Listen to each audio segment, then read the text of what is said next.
Be sure to comment, subscribe, and click the notifications bell. 1, 2, 3. Hey, what's up, guys? JD Venom here, part of Venom Nation Wrestling, and this is here a top 10 video. Last week we had the top 10 title designs of all time. This week here is our top 10 underrated wrestlers in history here. But before we begin here, be sure to leave a thumbs up, subscribe to the channel, follow me on Twitter, and like the Facebook page where both links are down below. Tell your friends and family and come and join the Venom Nation Wrestling here on YouTube. Got some great videos live on the channel right now. NXT, SmackDown, Raw reviews are up, so go check those out. And also as well, the Getting Over podcast.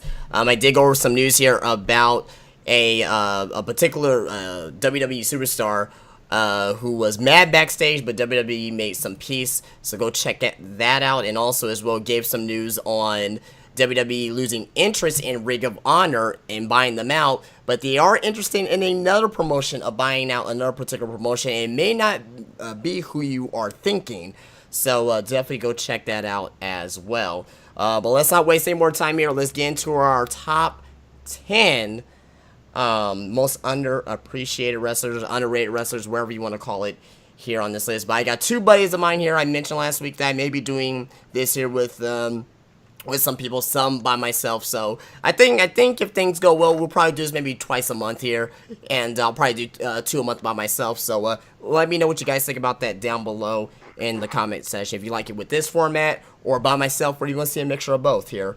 But without further ado, I want to introduce the two guys that are here with me today. First off, has over 2,000, actually both guys have over 2,000 subscribers here on YouTube with wrestling related content.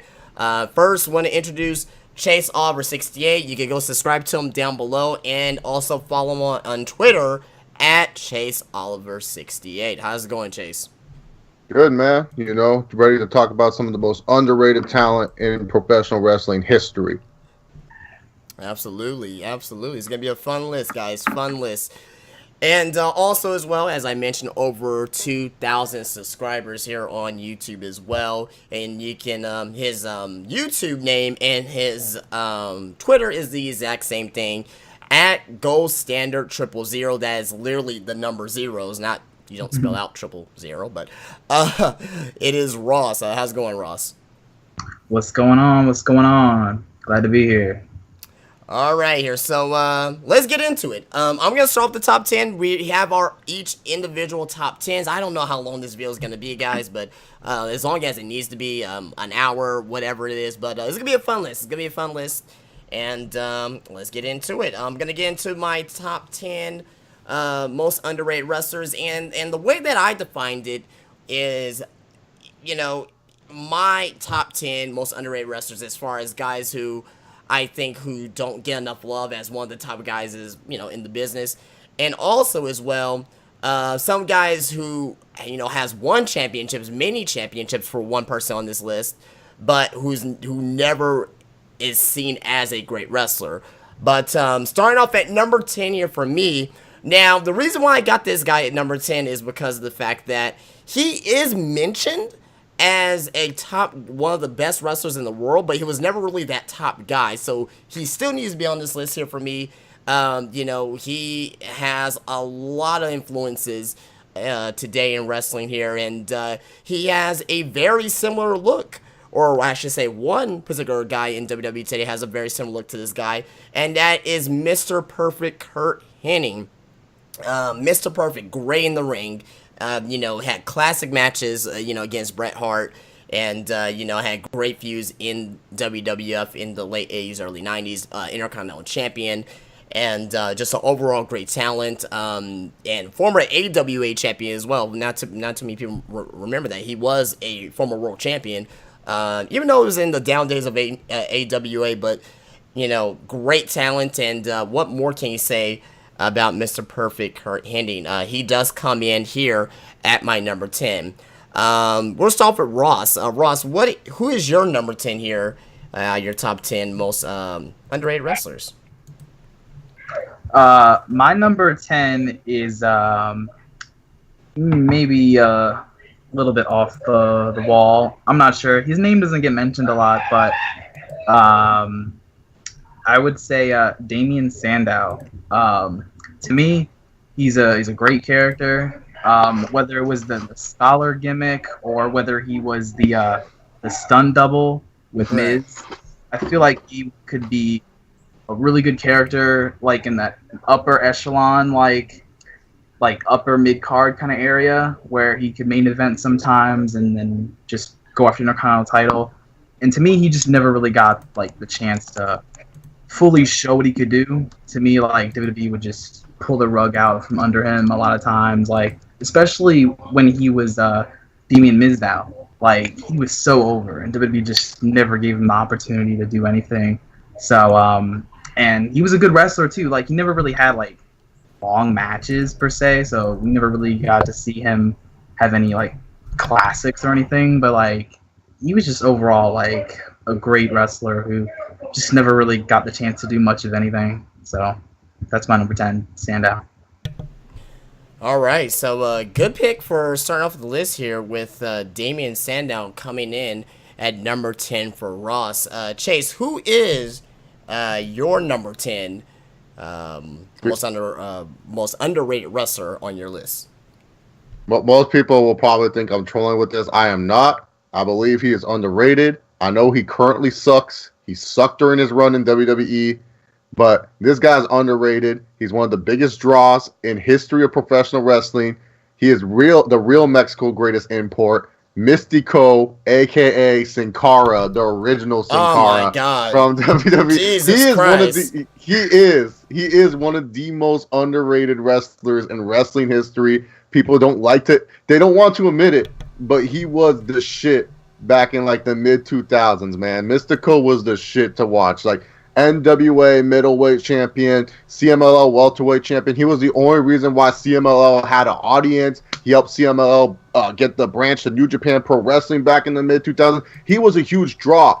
I mean, he was a huge draw. He had so many great matches, too. I feel like some people, the reason why he's so low on my list is because he sucks now. Like, if he didn't suck now, I feel like I would be more justified with this pick. But it's just that he went to WWE, sucked over there, and then on the independents, he's been kind of lingering a little bit. I mean, it's bad when him and little Rey Mysterio can't even have a good match together. But Mystical is one of the most underrated talents of all time. I get it. Everyone likes to do the Sinbacha. Everyone likes to make fun of him and stuff like that. He broke his leg jumping. I get it. He's fucked up.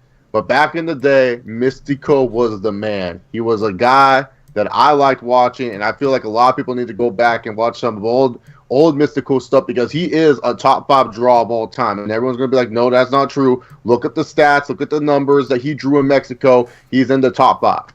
All right? He's one of the biggest box offices in wrestling history, and I feel like he deserves some recognition. But, yeah, Mystico is number 10 for me. Comparison wise, if you really think about it, I mean, I agree with that. He's one of the biggest draws ever in the history of professional wrestling. But I mean, he was great for Lucha, but I mean, a lot of people are gonna remember his WWE run as unfortunately, but still a great wrestler overall. And so number 10 for me was Mr. Perfect. Number 10 for Ross was Damien Sandow, and number 10 for Chase was the original. Well, he is the original Sin Cara, but Sin Cara Mystico. But let's get back into the countdown, and let's get at number 9 for me. And number 9 is a guy that who recently left WWE. Number 9 is a guy that every gimmick, everything that WWE threw at this guy, and he took it. And he took the baton and he ran with it. And now he's in the indie scene right now. And he is, really flourishing in the indie scene. And he's going to sign with Ring of Honor. I'm not too sure if he actually did sign as of this recording here. But Cody Rhodes. This guy is fucking phenomenal. This guy is top he could be top of the company. You know what I mean? If WWE used him right, he could be top of the company. Now, not over Cena, not over, a guy like Roman Reigns, but Randy Orton area, you know what I mean? Chris Jericho area, Kevin Owens area, you know what I mean? A guy that can win a couple of world championships.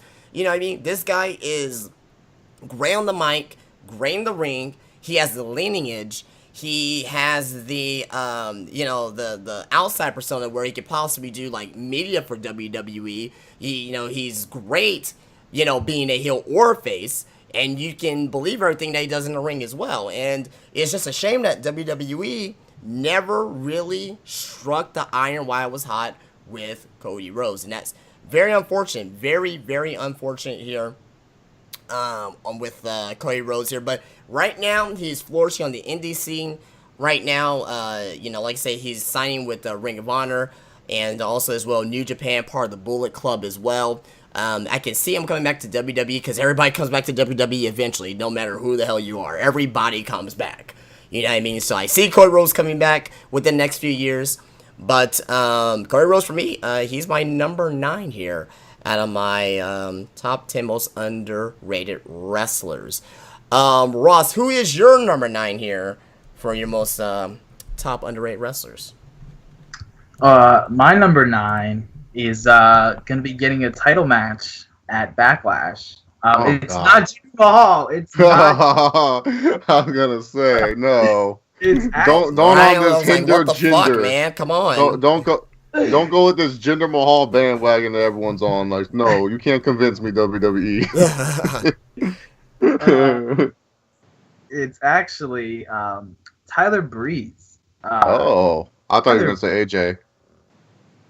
AJ. I don't think AJ. I wouldn't consider AJ. Yeah, and some people would consider him. Okay. So I went with Tyler Breeze. He was like really good in NXT. He had the character, and the character's been done like so many times, but he put his own little twist on it, and I think he did a good job with the character, and he put on some great matches in NXT.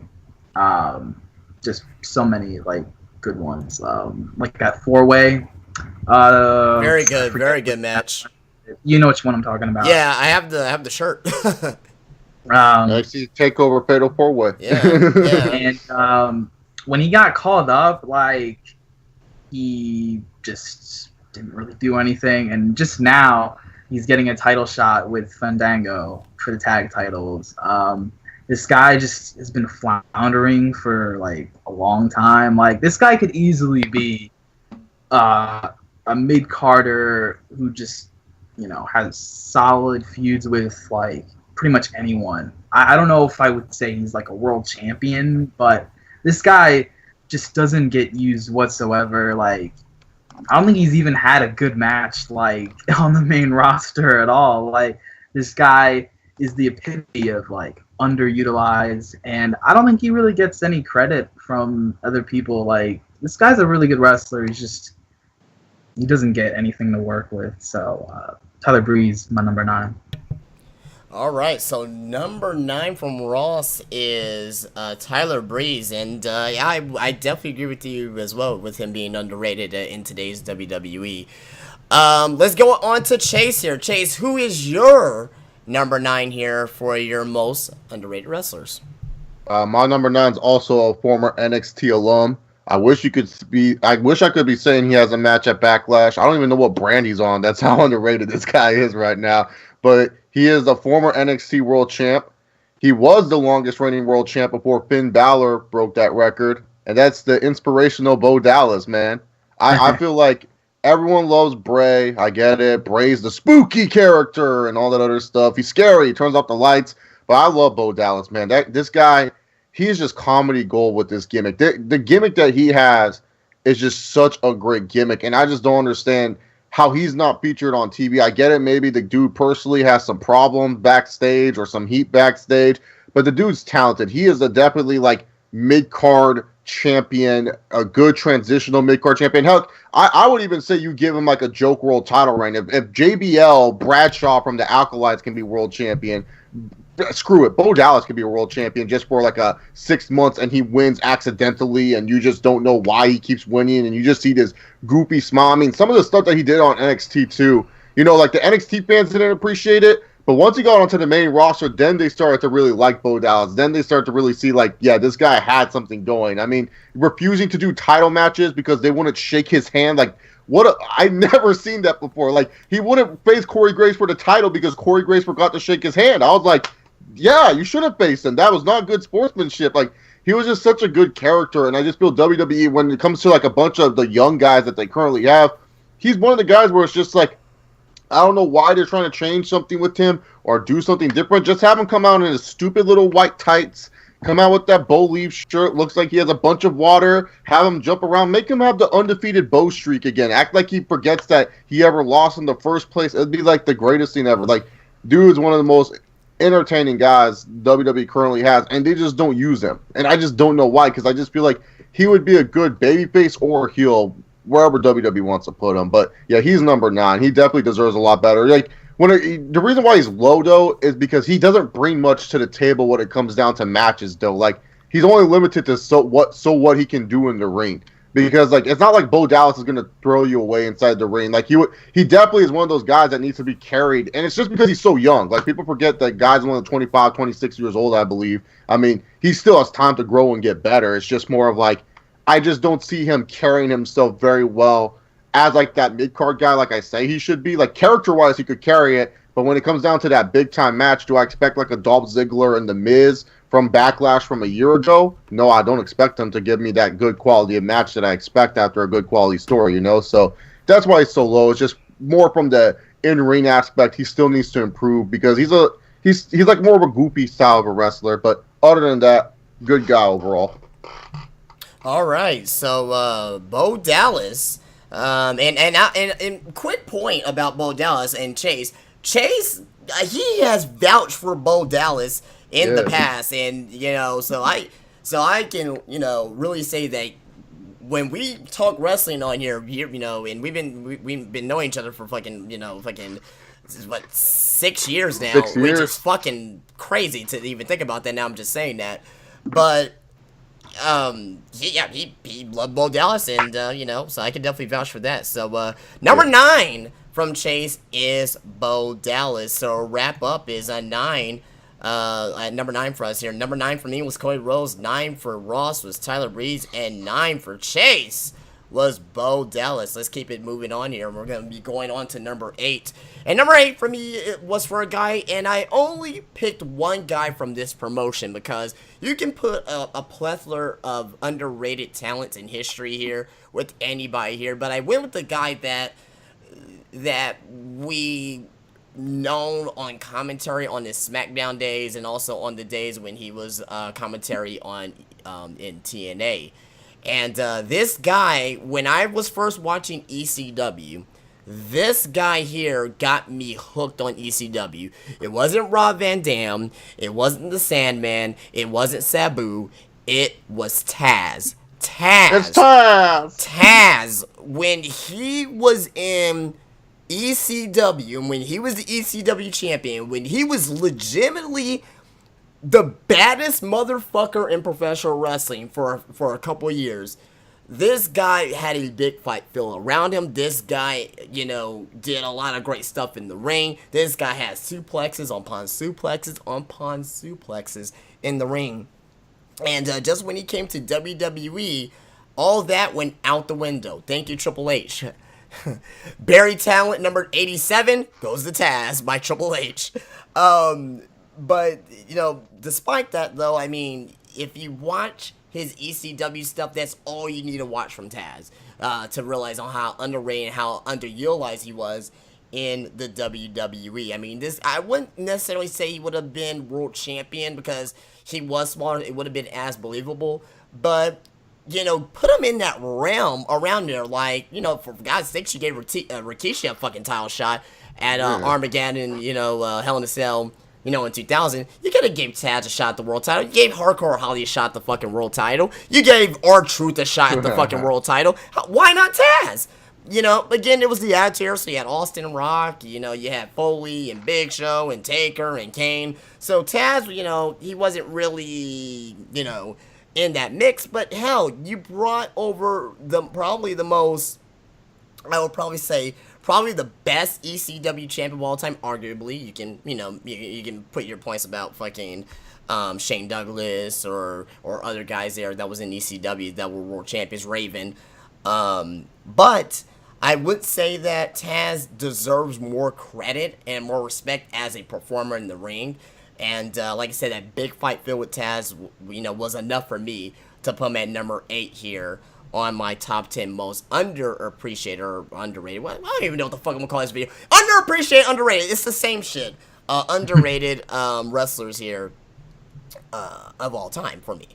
But let's move on to Ross. Ross, who do you have at your number 8 here? My number 8 is a guy who, you know, wrestled pretty much a similar style as a lot of the guys who he wrestled with in like WCW and WWF. And a lot of the guys he wrestled with ended up at least getting something. Like, I think did all of them? Most of them, well, if not all of them, got to be a world champion and got at least a chance to, you know, do something with their career. And this guy, he's not any worse than these guys, so I don't understand why he was left out high and dry. And that is Dean Malenko. I mean, you had Chris Jericho and Benoit and Eddie Guerrero and Mysterio. Like, he wrestled all these guys, and all these other guys got to be world champion. And Dean Malenko, he was pretty much just like a cruiserweight the whole time. Like, for the most part, yeah. I mean, he was United States champion too. He was United States champion too. But yeah, I totally agree with Dean Malenko. Absolutely. Yeah, and when he went to WWF, he wrestled in the light heavyweight division. Like, never anywhere else. Really, to me, he was never really seen as like a mid-carder, like, at all. He was seen as like a, you know, one of the bottom of the totem pole guys, and he was a great wrestler. Like, shit, a lot of his matches were just amazing to watch. You know, from a character perspective, maybe he didn't have like as great of a character as like a Eddie Guerrero or Chris Jericho or something like that. But like, if you could tell me Chris Benoit could be a world champion, how can Dean Malenko? Like, they're pretty much the same kind of guy. Mm-hmm. Well, like, I would not say the same kind of guy because one person killed somebody. So because Benoit liked playing with needles, man. That's why Dean Malenko didn't play with needles as much. Like, they were both intense individuals. They were both, you know, fine on the mic. Like, none of them blew you away when they cut a promo.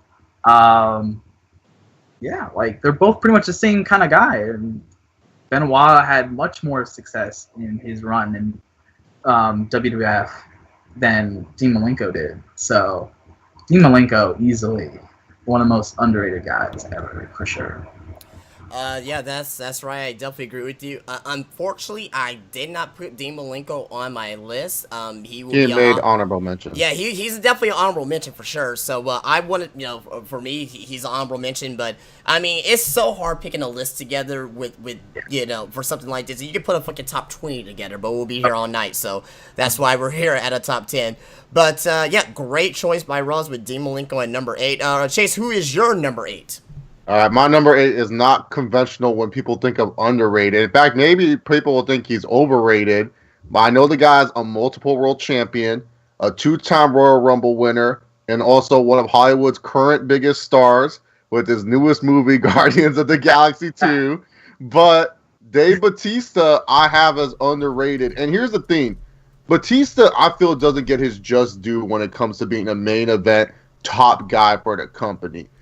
He had one of the best build-ups to being a main event top guy with the Triple H storyline, the whole evolution. You know, Triple H leaving the world title at Survivor Series and saying, hey, Dave, if you win, what are you going to do as GM? You're going to protect me, right? And then Batista just looks at the world title, and you're just, like, getting hyped up. He's one of WWE's best-built characters, and one of the things is, too, while Cena was getting booed out of the building and everything like that, Batista was always constant. He would always get cheers. I mean, when you're feuding with Eddie Guerrero and you're getting cheered more than Eddie Guerrero is at that time, and yes, Eddie was playing a heel and Eddie was good at that role, but keep in mind, Batista was still getting cheered.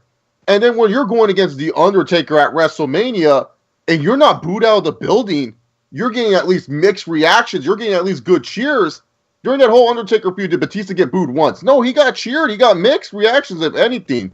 He's been able to pull out good matches against guys like Great Khali. You know, he's had wonderful matches against Undertaker. Like, everyone like looks at that 23 match. Who thought Batista and Undertaker was going to be as good as it was? Not everyone probably did not think that match was going to be as good as it was, and it ended up arguably being the best match of the night. The guy was just consistent as a main eventer and one of the best main eventers that WWE has ever had. And I feel like people don't respect that run a lot because they literally look at his most recent run where he came back kind of out of shape, wearing the blue gear and that stupid beard that he had and stuff like that. Like, you know, people just look at that last run and they just say like, oh, Batista always was handed everything.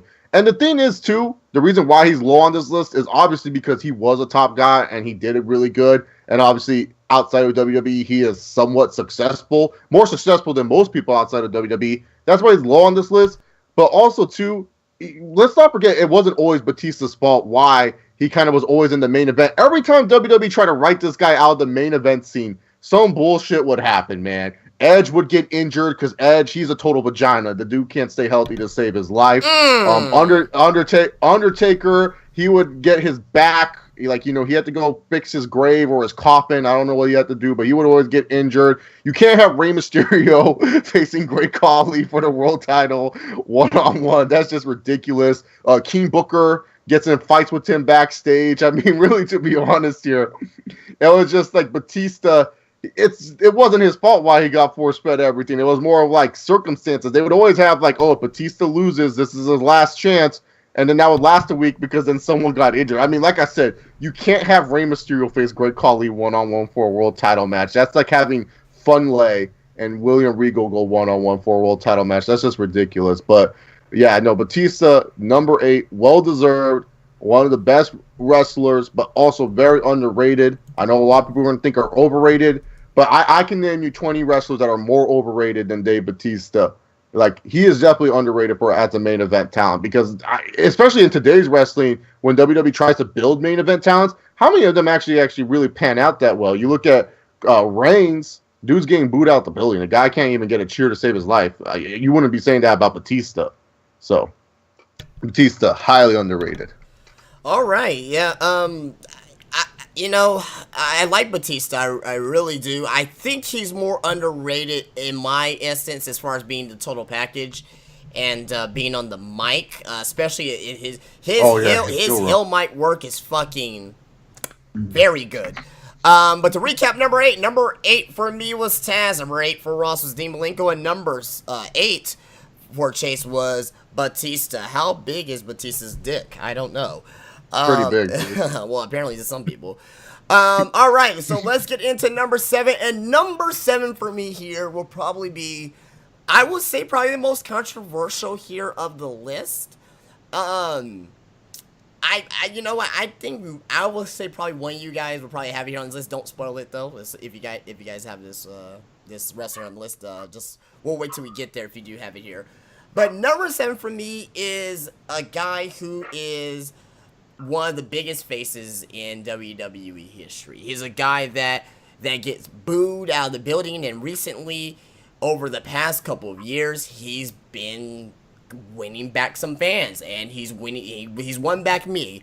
I always said that this guy I didn't like his character, but I always appreciate how hard he works in the ring.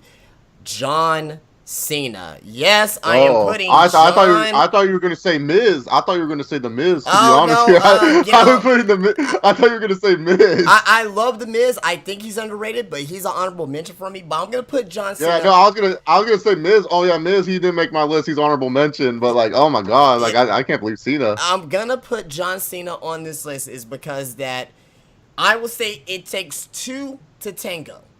You cannot have great and a lot of people, when they say, like, when Match of Year candidates come up, John Cena's in a lot of those, like, match of the year Yeah. candidates.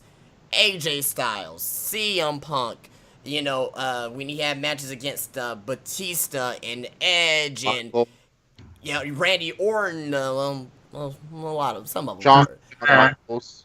You know what I mean? Just the list goes on with John Cena. Oh, Shawn Michaels. Fuck yeah. Shawn Michaels for WrestleMania 23. And I mentioned this in my Raw review, that when I was saying that, you know, John Cena and Shawn Michaels, when they had their fucking match in London, fucking probably the best pre-recorded. TV match.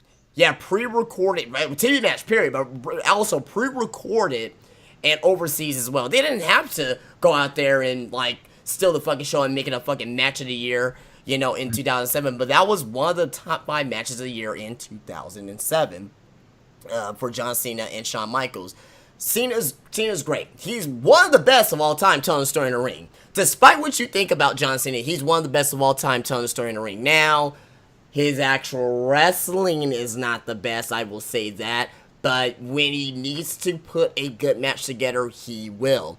You can't. You cannot sit here and say and be a Cena hater. And I used to be that guy, but my eyes finally opened up. I'm like, okay, this guy, he's actually fucking good in the ring. You know what I mean? And just give credit where credit's due. When Cena is doing that shoot style on the mic, when he was doing that shit against The Miz, building to WrestleMania, he just fucking destroyed The Miz's whole being. Like, Miz had no fucking comeback for that whatsoever. Pretty much almost destroyed AJ Styles' whole being as well. You know what I mean? Yeah. And I love AJ Styles. I fucking love AJ Styles. He's not overrated. He's not underrated, though. He's definitely one of the best of all time, AJ Styles, so. But, I mean, I'm just saying that John Cena is great. He deserves more respect, I would think. And slowly but surely, may not be this year, but once he's gone, once he's at the fucking Hall of Fame, you're gonna be sucking his fucking dick and juggling his balls at the same time. Oh, thank you, Cena. Thank you, Cena.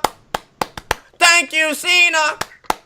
It's coming, and you know, and you guys, some of you guys don't want to admit it, but it's coming for John Cena. He's at number 7 for me as one of the most underrated wrestlers of all time. So Especially because people don't look at Cena's earlier work too. They always like to look at Cena currently. Like Cena was like one of the first guys that came out with you could say an original gimmick. I mean, yeah, rap gimmicks were in WWE, but he went full committed with the rap gimmick and made that into a main event status type of gimmick. And really, to be honest, normally rap gimmick that sounds like mid card for life, but he made that into a main event gimmick and also somehow made a freaking CD that went top 20 or some shit like that. So you gotta get props with that too. You can't tell me that's not that you can't people say he's not talented.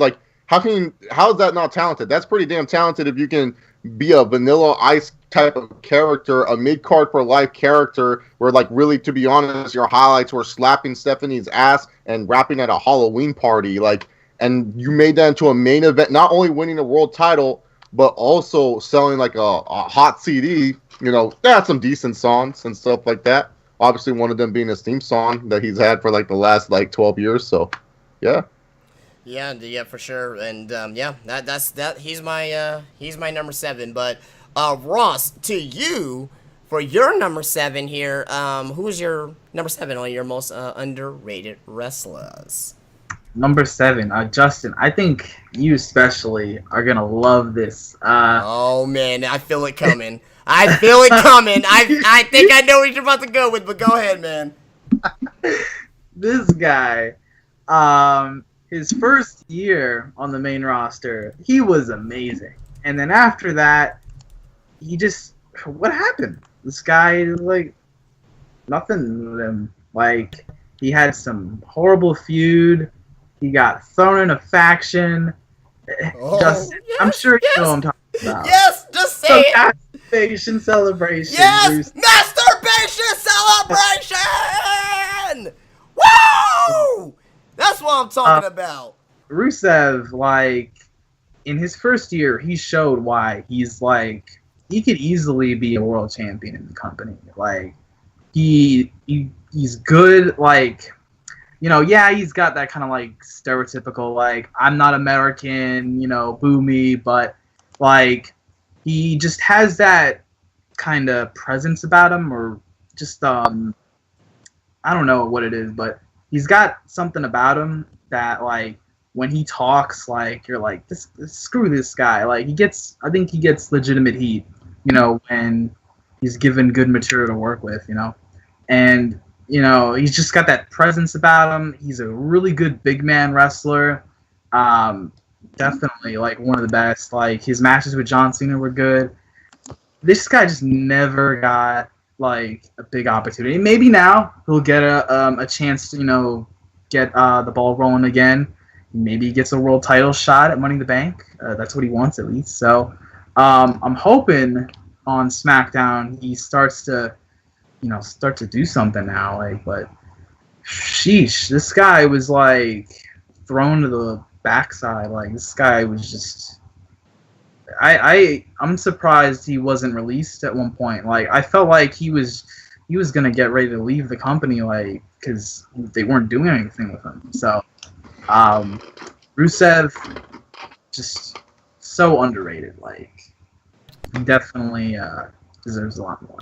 So yeah, definitely agree with you, Ross, 100%. And I've been a huge supporter of Rusev. Yeah, Rusev's great. Ever since I can remember, I've been a huge supporter of him because I like the whole like the stupid Americans, like the typical '80s action villain, and it's fucking amazing with Rusev. But I did explain or talk about Rusev on my SmackDown review. Go check it out because I give a very, very bold prediction in that video. You don't want to miss that. It's up live on the channel right now from this past week's SmackDown. But Rusev, god damn it, that's possibly the best pick so far. God damn it. He is number 7 for Ross here in this top 10 most underrated wrestlers. And okay, and we are moving on to Chase here. Chase, who's your number 7? My number 7 is a former TNA World Champion. He's a TNA original, the only TNA original actually left with the company. Now Anthem, whatever the heck they want to call themselves. But the Cowboy, James Storm, number 7 on my list. James Storm, the thing is why he's so low on my list, I'm going to be honest here. I don't know what this dude's problem is. The dude can't stay in shape. He just gets fatter and fatter every time I see him. He looks disgusting every time I see him. Like, looks do matter to me in professional wrestling. You got to at least look somewhat decent. James Storm just falls down the ladder, and he gets put in such stupid feuds, too. Like, TNA puts him in, like, the worst feuds. Like, him killing Mickey James. Like, the group that he was in before he became a babyface again. I forgot with Eddie Kingston and that fool. Like, they always just give him such shitty storylines, and that's why he's like low on this list. But like the thing is about James Storm, man, dude, you look at James Storm from 2002 to like at least 2000, I would have to say 13. One of the most consistent workers in the business, always giving you good matches, always like from a tag team perspective and from a singles perspective. I feel TNA really messed up on this guy because they really didn't give him like his just due. Like, you all remember Lockdown 2000, I want to say, was it 12 or 11, where everyone thought he was going to finally beat Bobby Roode for the TNA World title. And then James Storm super kicked him, and then Robert Roode won, and everyone was so pissed because they were just like, oh, I can't believe this Robert Roode won. We thought this was James Storm's moment and stuff like that. Like, he's been in so many great TNA feuds too, and that's one thing too. Like, you gotta put into like factors with these lists is also feuds matter too when it comes to lists and everything like that. Especially for me when it comes to underrated. And I feel there's so many great feuds. A lot of wrestling fans need to go back and watch, and you'll see James Storm's a highlight from them. You look at the feud with Triple X, with obviously Christopher Daniels and Elix Skipper and AMW. You look at AMW versus AJ Styles and Christopher Daniels. You look at the feud with Wildcat Chris Harris, aka Braden Walker, for all you guys, what you guys probably know him as because he's a walking meme now and everything for Chris Harris. But you look at his feud with Bobby Roode, obviously. He just has so many good feuds for TNA, and he has so many good matches for TNA, and he's just one of those guys that always had a really good character. Like, he came out in that little beer thing, I forgot what it was called, and also Beer Money, one of the more fan favorite tag teams in quite some time. Probably the best TNA tag team ever. Yeah, Yeah, that's what I was gonna say. One of the most recognizable TNA tag teams, honestly. Like I can name you, like hardcore wrestling fans are gonna know about, Triple X and all these other teams that I'm gonna name. But when it comes down to one of the best TNA tag teams ever, it's like Beer Money. Everyone knows what Beer Money is. Like Joe the Show, Beer Money. What kind of name is Beer Money and everything like that? Shout out to Joe the Show, 2017. Oh my but, goodness! Yeah, Throwback. I feel throwback. Yes. Yeah, I feel James Storm. He's just one of those guys. Like I said, if he would have kept in better shape, and then maybe if he was just featured a little bit better on TNA, he would be much better off. Because I feel like some fans just don't know about him in the past and stuff like that. I feel like you got to go back to appreciate James Storm, but he is definitely one of the more underrated talents. Obviously, I'm wearing a James Storm shirt. Sorry, that's what the sorry is for. It's sorry about your damn luck. On the back, I don't know. He's like super kicking Mickey James or something. I don't know. It's some weird thing on the back. I wouldn't doubt it. Fucking almost killed me. Mickey James gets hit by a train, but she's on WWE Raw now? How's that possible? I don't understand. I don't know, dude. I don't know. She got killed, man. She got killed. I don't know. Okay. Well, a great choice by Chase there with James Storm at number 7 there. So wrapping up the number 7 here. Number 7 for me, John Cena. Number 7 for Ross Rusev. And number 7 for Chase, James Storm. So let's keep rolling on here in this top 10. My number 6, I'm going to say it right now, is a tag team. A tag team. I had to put a tag team on here just because of, because I'm different as shit, and, I want to be as different as I can. But this team is fucking underrated. They're definitely one of my top 3 tag teams of all time. This team here was so great in the ring with their overall ring psychology and with their overall, just their work rate in the ring. They were mentioned many a times at the Hall of Fame this year. And for the fact that they are always mentioned in wrestling history, but fans don't really know who they are or what they do, or I don't even hear these guys in top 10 lists, which is fucking a travesty. The Midnight Express. Jim Cornette's Midnight Express, and I'm talking about Sweet Stan and Sweet Stan Lane and beautiful Bobby Eaton. These guys were fucking amazing in the ring. These guys did, everything in the ring, from being great heels to being, using Jim Cornette, the interviews, the scalpel matches with fucking, the Legion of Doom. Just everything about the Midnight Express was fucking great and epitomizes tag team wrestlers. They're one of my top 3 tag teams of all time. In my opinion, they were that damn good in the ring. What else more you can say about the Midnight Express that hasn't already been said? If you go back and watch their matches, you can basically compare to the Revival. If you like the Revival, you'll like the Midnight Express. If you like the Revival, you'll like Arn Anderson, Tully Blanchard. If you like the Revival, you will like the Rock and Roll Express, because the Revival wrestles just like them. You know what I mean? They wrestled just like them in 2017. The only thing that is unique about the Revival is the Shatter Machine. That's it.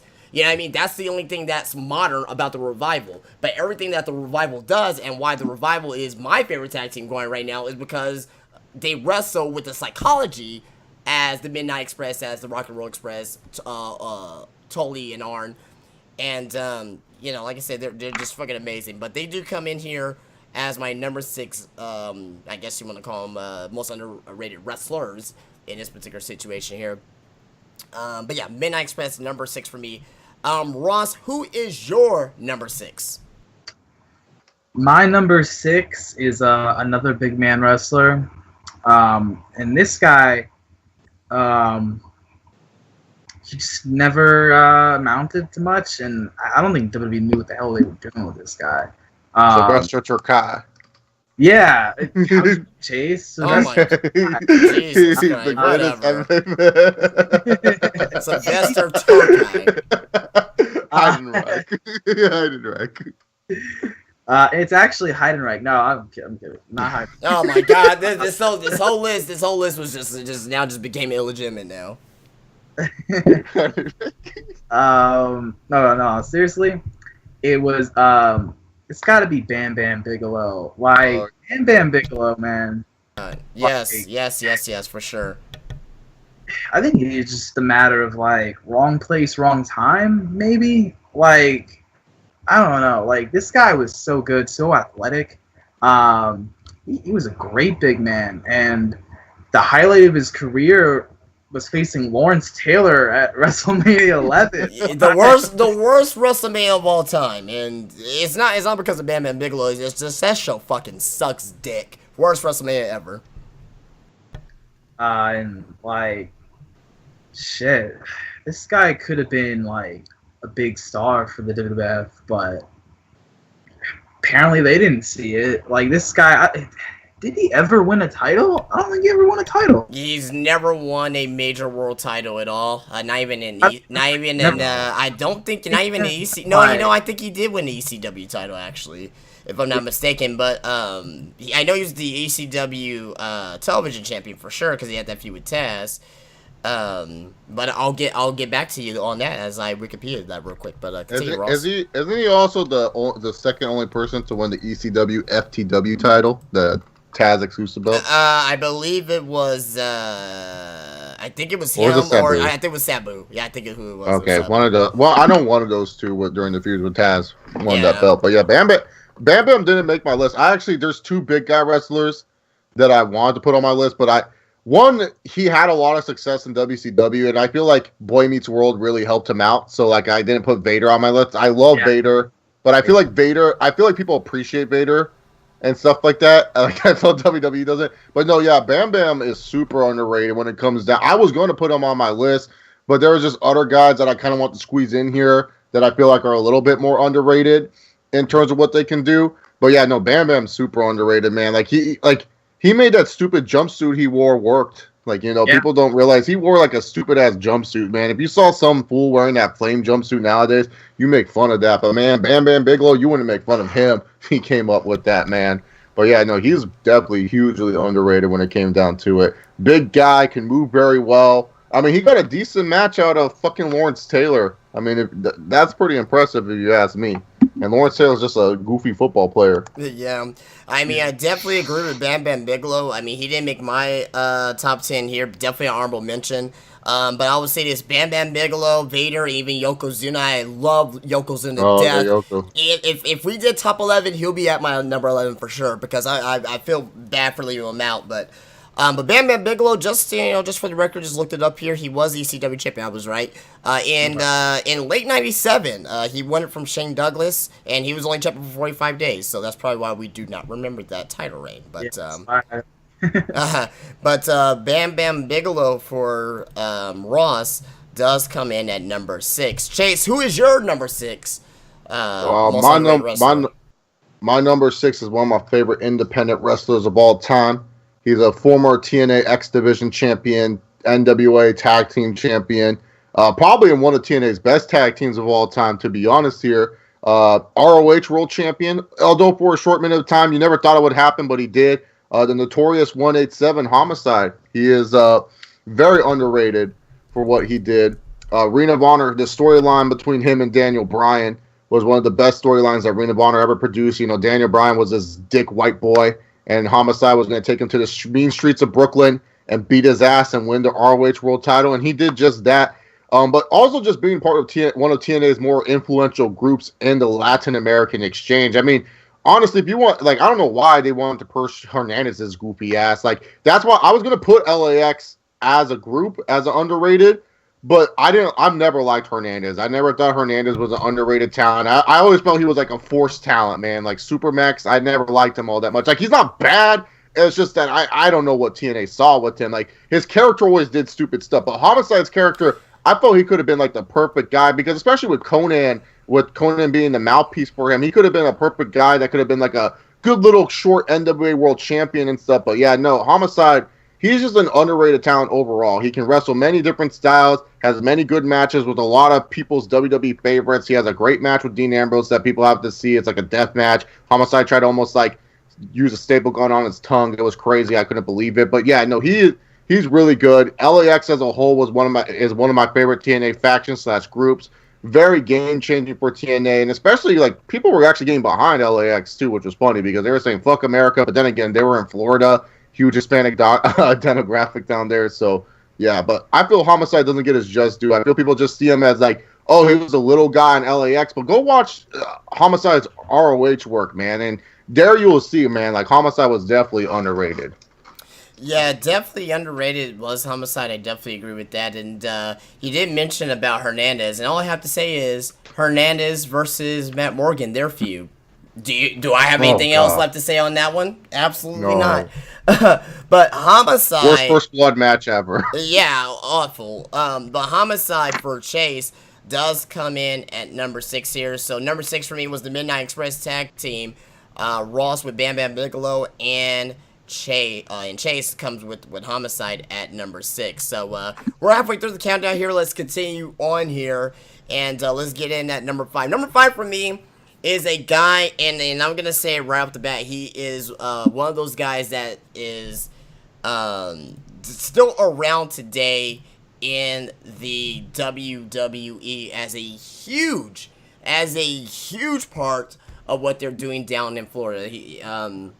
He's a guy that he has a very flawless, I will say, in-ring psychology, and he's just an overall great wrestler. I mean, like and him on the mic as well, gold.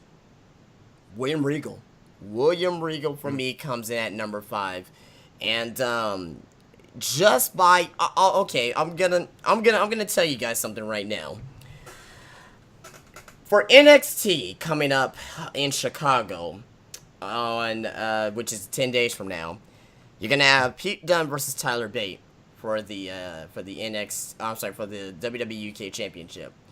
I guarantee William Regal is gonna introduce him, or there's gonna be some interaction, and I guarantee you, whenever Pete Dunne comes out to the ring, William Regal is gonna stare and stare a hole at Pete Dunne, because he's been doing that with Pete Dunne for fucking weeks. Every time when Pete Dunne's on TV, ever since that whole fiasco happened at the tournament, at the end of the tournament in the United Kingdom, he's been staring a hole at Pete Dunne every time when they're in the same ring. That's the type of psychology that I'm talking about from William Regal. Like he continues on things that have been, he doesn't forget things that's already has happened pretty much. He continues storylines. He continues intrigue. And his wrestling ability is fucking great. I mean, the Regal stretch, the, it wasn't really a wrestling move, but the power of the punch, and just a lot of memorable things from William Regal that I don't think a lot of people actually give him credit for. He's just fucking amazing. I mean, and he's being utilized today, obviously, for his mind, and he's one of the smartest guys in wrestling as well. I don't think a lot of people actually will give him much credit for that as well. But William Regal for me comes in at number 5 here, out of my top 10 most underrated wrestlers. Ross, moving on to you. Who is your number 5? My number 5 is a repeat from your list, Justin, and it's Cody Rhodes. So, I mean, I pretty much agree with anything you said, Justin. Like, any character he got, he pretty much, hit it out of the park and did a good job with it. Even with the Stardust character, in the beginning, he did good with it, But this guy just, for whatever reason, never was seen in WWE's eyes as like a top tier talent. And I thought he was great on the mic, great wrestler. Just for whatever reason, this guy never broke through the glass ceiling and was a world champion. I don't think he ever got a world title shot. Like, I don't think he was. Not one. No, he never got a world title shot, which is a shame. You figure they think he'll get at least one. So, like, I mean, he won the Intercontinental belt a few times, and won the tag belt a couple times, but, I mean, this guy, if he ever comes back, I hope WWE, like, pushes him big, because I think he could be one of the top-tier guys, not, like, the face of the company or anything, but, yeah, Cody Rhodes, definitely super underrated. taste. All right, yes, for sure. My bad, my fucking mic was fucking up there.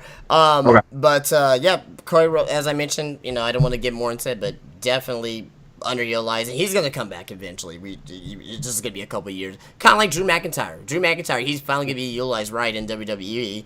It just takes a couple years. He's not gonna have the best theme song. He's not gonna have his good theme song though. Yeah, Drew McIntyre has that jobber that's song. the only thing that's down. What's that metronome I hear? I love that song. Out of time.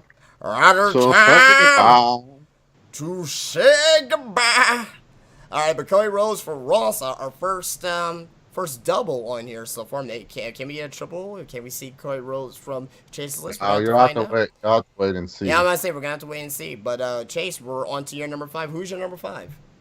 My number 5 is also a UK talent, Justin.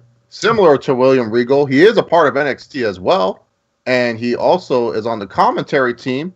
He may know him as TNA fans as Desmond Wolfe, but I know him as Nigel McGuinness. And honestly, dude, when it comes down to like when people tell me who's like one of the best in-ring wrestlers they've ever seen, at least for me as a young kid, keep in mind, yes, Kurt Angle's great. I know about Bret Hart. But in real time watching live and when I was getting into the independents with Ring of Honor and everything, Nigel McGuinness was that dude. He is one of the best pure talents you will ever see when it comes to it. One of the few guys that can actually have some character. I still love when he told Jay Lethal to get his ghetto booty in that ring. Yes! Kick it. So he can kick it. I love Best that. TNA promo ever. Yes, like I just love this. He has such a great way with words on the microphone. It's such a shame that his health has just deteriorated on him and everything like that, because he could have been, and I'm not going to say world champion, but a decent impact player for any company that he was, if he was 100% healthy. The guy just has a way with words. Like I just love the guy's patience on commentary too with Percy Watson. Like, I don't know how he deals with that idiot. Like, no offense to Percy Watson. That guy's just an idiot. He should not be on commentary. But yeah, no, Nigel McGuinness is really good as a talker and as a wrestler. Just someone that I feel like a lot of fans don't really know about. And when people talk about good in-ring wrestlers, I just feel his name never really gets brought up that much because, like people will bring up this guy and that guy, and rightfully so. Obviously AJ Styles is going to get more love and more thump because, he's currently doing wonderful stuff in the WWE. But I feel like if Nigel McGuinness ever got that opportunity, oh, man, people would be talking about Nigel McGuinness like it's no tomorrow. I mean, I still love Desmond Wolfe versus Kurt Angle from that Turning Point pay-per-view, man. That was one of my favorite TNA matches ever, dude. Like, I was just like, I couldn't believe, first of all, that I was seeing Nigel McGuinness and Kurt Angle, but I was just, like, surprised of how great that match was and how much of a story it told. So, Nigel McGuinness, definitely, or Desmond Wolfe, whatever you want to call him. And yes, they were the same character. Because, like, I like to bring up different names, too, for people because some people don't know other wrestlers have different gimmicks and shit like that. So if I would have just said Nigel McGuinness, everyone would have been like, oh, well, Desmond Wolfe was better. Well, they're the same person, you dumb nuts. So don't worry about that. But, yeah, great wrestler, great talent. Wish he could wrestle today, but I understand why he can't, and I'm glad that he's made the decision. He's doing good as a commentator. I don't think he's the best commentator, but he's doing good. He's slightly improving, and I can just see the improving.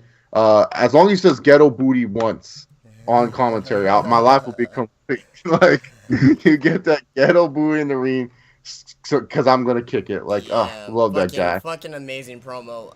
But yeah, I definitely agree with Nigel McGuinness. I mean, he was one of the longest Ring of Honor champions of all time, and he's not really mentioned on the list. So, good pick by Chase there. And also as well, Nigel McGuinness and Jim Ross is going to be on commentary for the UK show. That's going to be kind of similar to me, for me at least, like Mauro Ranallo and Daniel Bryan for the Cruiserweight Classic. I can't wait to hear those two guys on commentary. But Nigel McGuinness for Chase comes in at number 5. Ross had Cody Rhodes at number 5, so that was what I had at number 9. And my number 5 was William Regal. And let's get it back down to the top 4 here. And let's go with my top. Well, start with number 4 for me here. I'm not gonna go to number 1 without going through, 4, 3, and 2. That'll be stupid. My number 1, no.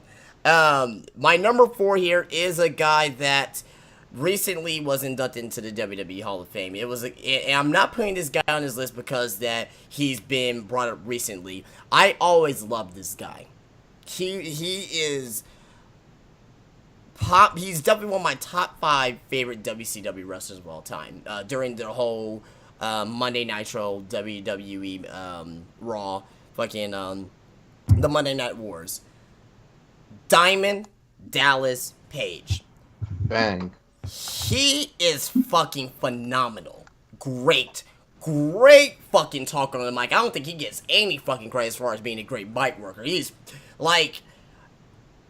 fucking, Enzo Amore's, illegitimate father, pretty much. You know what I mean? They look just alike, and they're also from New Jersey, too. So, he's from New Jersey, rather, so that's kind of strange, too. Now I'm thinking about that. But nevertheless, DDP was great. He was possibly one of my biggest overachievers in wrestling, too. You think about when you start actually wrestling full-time, when he was already at his mid-30s, and he became world champion, after beating, Flair and fucking Hogan and I can't remember the match, but I know Savage helped DDP win his first world title in WCW 1999. But just the way that he works in the ring, he gave Goldberg basically a match of the year candidate at Halloween Havoc 98. I mean, he was the first guy in WCW to join the NWO, or supposed to join the NWO, and turn on them. You know what I mean? He was that first guy, in WCW to be called the People's Champion. And this was before The Rock. He was being called the People's Champion in 97. The Rock wasn't released the whole People's Champion thing until 98. So, the Diamond Cutter, RKO, Diamond Cutter, he literally hit the Diamond Cutter out of nowhere. He did, I think, what Randy Orton does with the Diamond Cutter, it was just like, he'll just catch him out of nowhere, springboards, or sometimes off the top rope, or I'll say probably the two most unique RKOs was the pop-up RKO with Seth Rollins at Mania 31, and the airborne RKO, which no one really talks about anymore, the one that happened on the Monday Night Raw. That one's good, too. Yeah, that was number one until the Seth Rollins one happened. That Seth Rollins one's insane, dude. Exactly. I still can't believe it. But DDP, the way he did his Diamond Cutters was he used to do it off the top rope, but he used to do pop-up ones as well. But he used to do it to where, like he was gonna give him, in a reverse DDT, turns him around, then does a Diamond Cutter. He'll do it to where, if someone's, feet is draping off the ropes, he'd do a Diamond Cutter right there. He did the Diamond Cutter literally out of nowhere.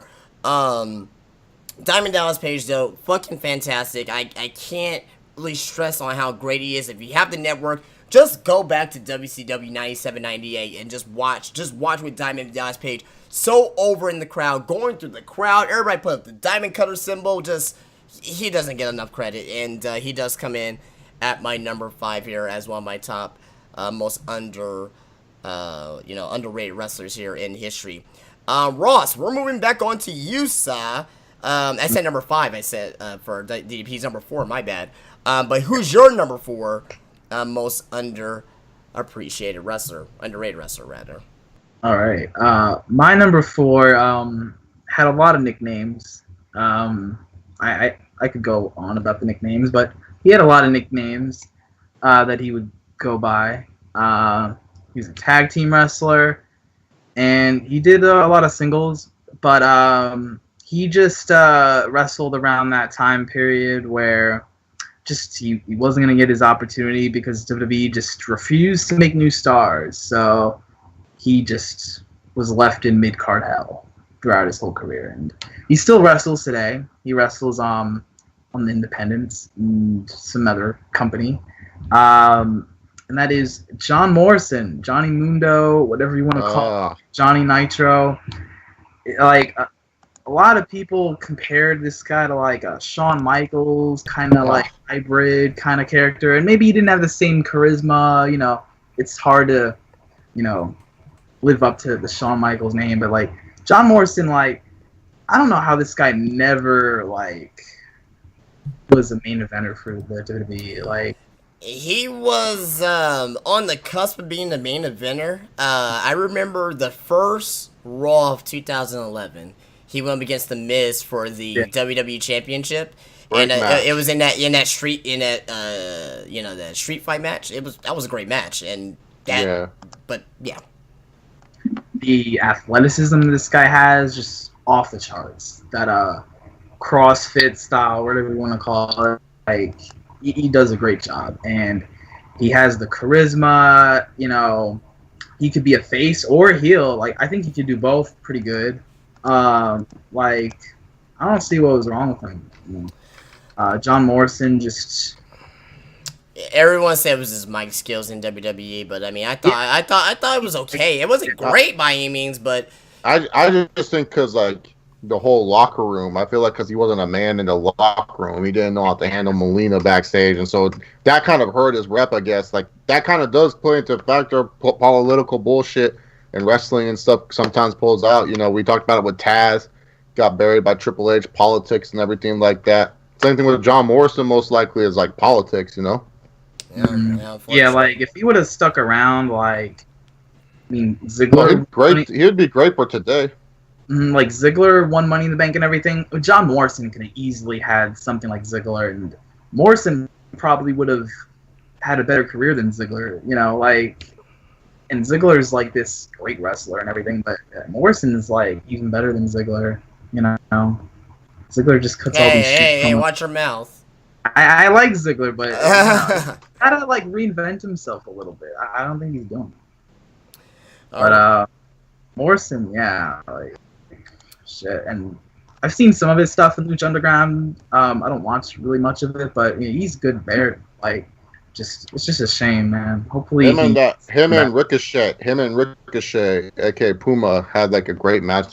Like it's on Netflix, so you guys don't need to watch the whole series, but just watch the first episode and watch the main event. Like that's like the best. Like Lucha Underground does a lot of gimmick matches, but when it comes to the best pure matches, him versus Ricochet, aka Prince Puma, the first episode was really fucking good. Yeah, very good. I seen that as well, and definitely agree with you, Ross, on your pick there with John Morrison, Johnny Nitro, Johnny Mundo, John Hennigan coming in at number 4 for Ross. Chase, who's your number 4? Quick point on Ross's guy. I still think it was random as hell. Vengeance, Night of Champions, when Chris Benoit could not show to the event. I was all hyped up. I thought Tommy Dreamer was going to come out. And then it was Johnny Nitro. I was like, Johnny Nitro? He wasn't even drafted on the main show. He was a supplement pick. I could not believe that. But number 4, we actually have another double on this list. It's actually one of Justin's guys. Oh, my goodness. Obviously, you already introduced him. It's Taz. It's Taz! Yes! Taz is one of the most underrated wrestlers. Like, kids need to go back and watch Taz in ECW. Just the gimmicks, just the promos that he did. He was like the first like Suplex City. You all love Brock Lesnar and his lazy ass. Well, go watch Taz. You will see the same thing, but back in the 90s when it was cool to do. His feud with Sabu is very iconic and something that people need to watch. Just the whole backstory of what happened with Taz and Sabu. Excellent stuff. Taz is just one of those guys that, like, honestly, WWE messed up his image. Like, like afterwards, he's feuding with Jim Ross. Like, that's so stupid. Like, he's being a bully to Jim Ross, and he was just doing a bunch of like, it's just such a shame what happened to Taz in WWE because. He could have been, at least a semi-good top guy. Not saying a main eventer, but like we mentioned before, Rikishi got a world title shot, so why couldn't Taz get a world title shot, especially at that time? Just in mid-ECW, Taz is one of the, a lot of wrestlers too, a lot of big guy wrestlers. Taz wasn't a big guy. He was only 5'8", but a lot of big guy wrestlers like Samoa Joe, Rusev, and stuff like that, a lot of them implement what Taz did. That's why Taz is so underrated. People don't give Taz enough due or credit for just how influential he was to a lot of wrestlers and stuff like that. And he kind of showed that even though you were a smaller wrestler, you didn't have to be like a cruiserweight like Christopher Daniels was at the time or like Shawn Michaels. You didn't have to be doing those flips and everything like that just to get kind of over. You could be a badass. And so that's what Taz brought to the table. Justin already talked about Taz a lot. So I don't really want to go into big detail, but Taz is definitely one of the more underrated wrestlers of all time. Yes, and definitely agree with Chase. I have nothing for any more on Taz, but Survive if wrapping. you can. Survive if I let you, man. Like, fuck, dude, Yeah, what a catch. yeah, one of the best fucking catchphrases ever. I think that could be in their top 10 one day. But recapping our number fours here.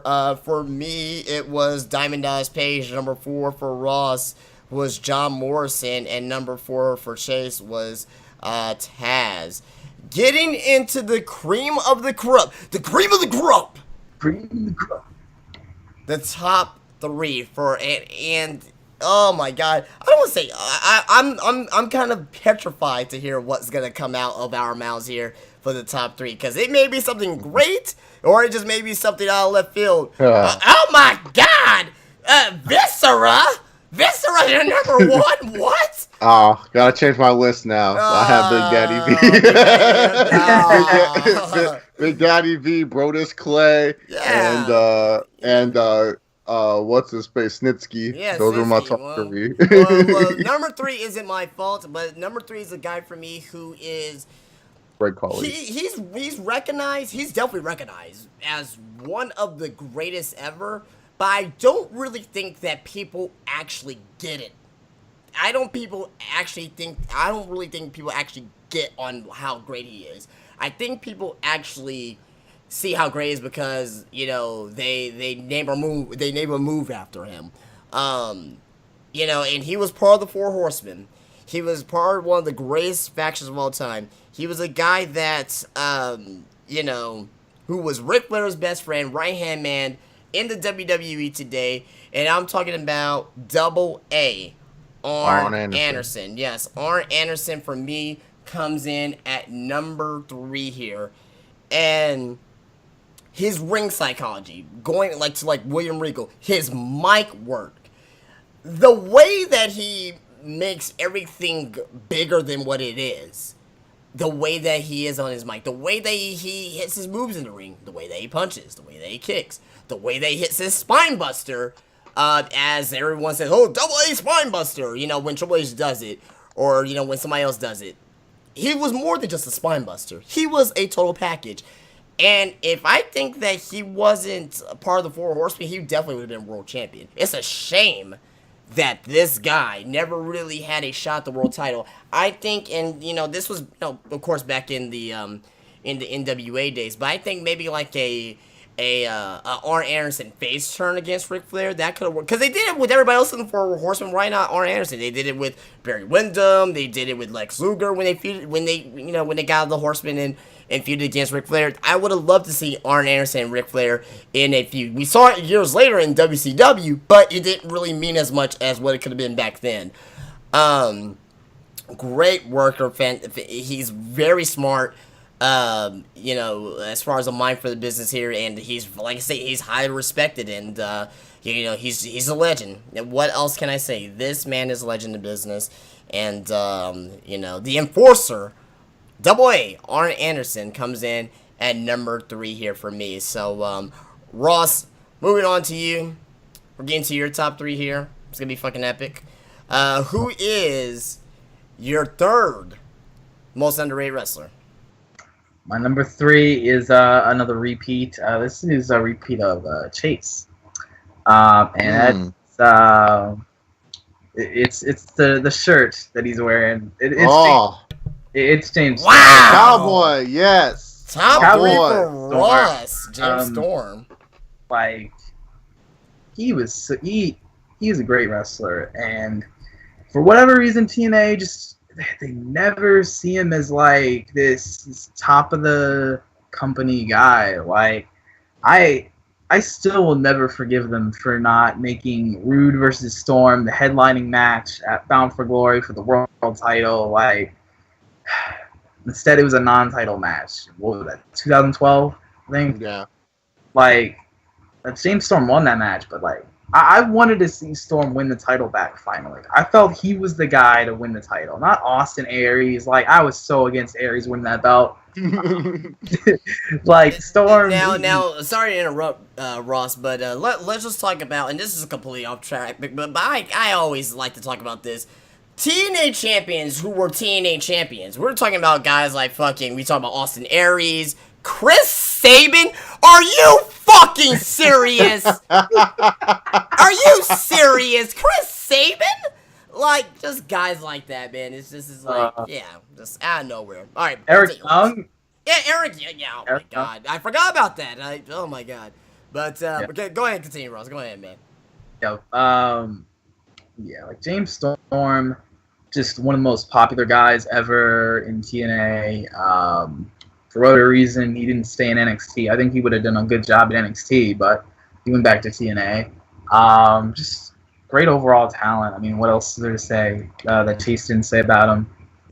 Just his catchphrases, his characters, everything about this guy. Like, he's only been world champion for a grand total of like a week, right? Or 2 weeks? That was TV time. It wasn't that long. It was not that long at all. TV time a week, but he was only like world champion for like 3 days. Yeah. In real life, 8 days, I think. I think it was 8 days. I can't remember, to be honest. Yeah. All right. Well, James Storm for Ross. I didn't expect that, but hey, that's he's a great wrestler, and he does come in as number 3 for him as one of his most underappreciated. Underrated. I keep saying underappreciated. I don't know if I'm gonna do underappreciated or underrated in this video because I keep saying both. Holy shit. Okay, but most underrated wrestler for Ross at number 3 is James Storm. Chase, who is your number 3? My number 3 is a TNA World Champion as well. He's currently one of my favorite wrestlers that I love watching. The only reason why I'll turn on Impact Wrestling and even Bellator, to be honest with you, the current Impact Wrestling World Champion, the Destroyer, Bobby Lashley. Yeah, you love Bobby Lashley. I know this. I love Lashley. Lashley had to make this list. That he was going to be number 1, but then there's 2 other wrestlers that I like more than him. I love Lashley, though. He's one of my current favorite wrestlers today. I want him to get fired in TNA. I'm going to find a way to get him fired so he can come back to WWE. If this guy would have just stayed in WWE, I feel like John Cena would not be as booed as much, because they would have eventually given Bobby Lashley that WWE World Champion. I felt he was the great black hope to become the first black guy to win the WWE World Championship. Seriously. And I know everyone's gonna say The Rock, but The Rock likes to say Samoan. I don't give a fuck. I think Lashley, full African American, he was the great black hope. He's always had tremendous matches with people. I feel people don't appreciate the ring skills that he's had, and he's improved so much. Like, he came off as one of those guys that were just like, oh, he's big, so of course he's going to do professional wrestling. But man, dude, when Impact was in that 2014 stage, dude, Lashley just getting into the 3-point stance, ready to spear fuckers, was like the coolest thing I've seen in quite some time. Like, and keep in mind, this was back in 2014. Wrestling was really bad at this point. Like, we didn't have anything I would really good say going. that it's worse now, but that's up for debate. No, it was getting bad. Like, no, I'm not saying it was 2015 to 2017 has been terrible, but 2014 was getting bad. And especially when you watch Impact was unbearable at this point, man. Like, you had Senshi and Samoa Joe fighting for the X Division title. Like, what the fuck? Like, Senshi, why is he fighting for the X Division title? Why is Samoa Joe wasting his time with the stupid belt? And then you had Chris Sabin. You guys get the idea. Stupid shit in TNA. But man, Lashley was like a saving grace, man. The Destroyer, just spearing people, dominant force, and it was just like they booked him correctly. He was booked as what you should be. And Lashley's had some shitty bookings here or there for TNA. TNA having idiot, what's his name from the Wolves, Edwards, him Eddie having Edwards, yeah, goofball, having him beat him for the world title, and then Lashley can't beat him for 5 times in a row. But they book him so good, and I just feel like some fans just don't appreciate what he brings to the table. I feel like he is definitely underrated in the aspect, because when I think of underrated wrestlers, I just think of people never bringing up people for actually being really good talents, and he's just one of those good talents. And I feel like if he wrestled more independents, I feel like more independent fans would like him, and he would get a little bit more recognition. I could see him and Okada having top tier matches in New Japan. I can see him squashing Kenny Omega, which would be the greatest gift I could ever receive as a pro wrestling fan. I could see him and Tanahashi stealing the show, and him and Naito, and I could just see him wrestling all over the world, man, and just like doing great matches with everyone. Because I feel like he can't. I feel like he has great matches with everyone, and that's with Lashley. Like that's where he's improved. Every match he has with people always feels like a top 5 main event level match. I mean, the match with Drew Galloway at Slammiversary or whatever it's called, the Slammiversary match. That match is really good, and I feel like that knockout or tap out match. I feel like a lot of people haven't watched it. But that match is really good. I almost argue that it was a 2016 match of the year candidate, in my personal opinion. But yeah, Lashley, great matches, great look.